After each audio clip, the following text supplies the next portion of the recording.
and welcome to Fun with Decluttering with Allison. I'm Allison. So a lot of people tell me that they struggle to figure out how to even get started with organizing. And I can totally understand. When you are confronted by your entire house worth of clutter, that's overwhelming. And that's the energy that your clutter is putting into your house. So you definitely want to take some sort of an action. But again, where do you start? Well, how about this? You pick a room. Don't know which room?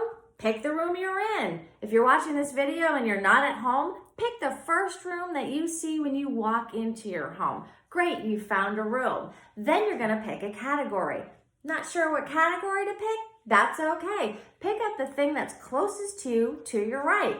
Say you're in your living room and you've picked up a book. Okay, now you have your category that you're gonna start. You're gonna start organizing books in your living room. Now, if you want, you can pull out all the books in your house and do it that way, but if that's too overwhelming for you, you can just do the books in your room, in your one room, or if that's still too overwhelming for you, pick 10 books. That way you only have to make 10 decisions. That's okay.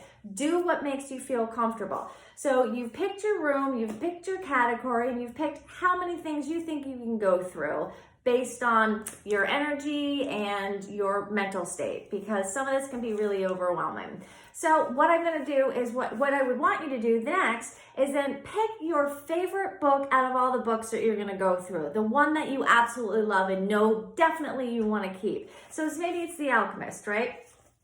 So what I want you to do is write down 3 to 5 adjectives of describing why you like that book. Because those 3 to 5 adjectives like interesting, adventurous, feel good, right? All of those are going to help you have criteria so that you can go through the rest of your books and figure out what are the books that are supporting me in my quest to ensure that I only have things around me that support me in having my